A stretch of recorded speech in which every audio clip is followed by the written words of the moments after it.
It started with a phone call. A 15-year-old boy sat alone in his bedroom, in England, hands sweating, heart racing, and dialed a number no teenager should ever call. He wasn't a hacker. He had no badge, no access, no authority. But within minutes, he was inside accounts connected to the director of the CIA. No malware, no exploits, just a calm voice, careful timing, and a deep understanding of how trust really works. This is the story of Kane Gamble. This was political. Teenager Cyber attacks. hijacked the computers of several US intelligence and Started a security collective called Crackers with Attitude. The teenager who exposed a weakness at the heart of the world's most powerful intelligence agency. The CIA protects secrets that shape wars, topple governments, and decide who lives and who disappears. Their systems are built to withstand foreign hackers, hostile states, and elite cyber teams. Almost no one ever sees behind that wall. But in 2015, a small online group, calling themselves Crackers with Attitude, realized something unsettling. The strongest security systems in the world don't fail because of code. They fail because of people.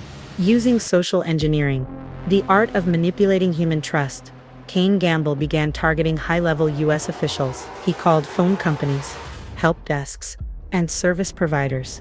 He sounded polite, confident, believable, and one by one, passwords were reset. He didn't break encryption. He didn't bypass firewalls. He simply asked, and no one thought to say no. Kane's bedroom looked ordinary. Posters on the wall, school books stacked in the corner, a cheap desktop computer humming beside an unmade bed. He wasn't thinking like a spy. He wasn't thinking like a criminal. He was thinking like someone who understood people. A phone call, a calm voice, one carefully chosen question, and suddenly, inboxes opened, belonging to some of the most powerful individuals on Earth.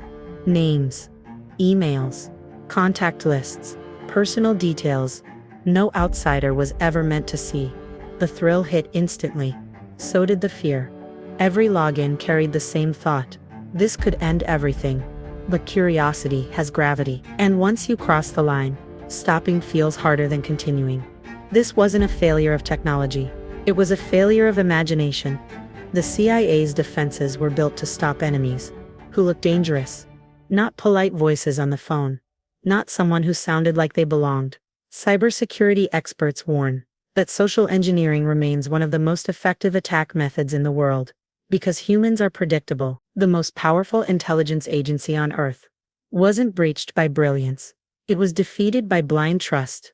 The same weakness that fuels scams, collapses companies, and ruins lives every day. For a brief moment, a teenager held access most adults never will. Then reality arrived. There was no chase, no spy movie escape, just a knock at the door.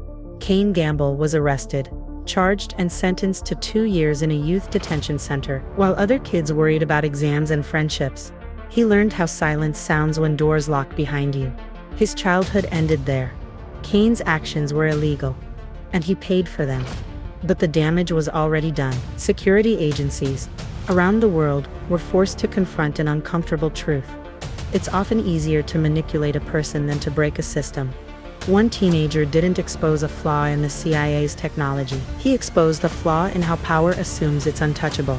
A boy in a quiet bedroom in England opened accounts linked to the most secretive intelligence agency on Earth. He didn't carry a weapon. He didn't write code. He understood trust, fear, and where authority quietly breaks down. And if one teenager could find a crack in the wall, how many more cracks exist, silently waiting? And if they succeed, who decides which secrets should stay buried and which will change the world?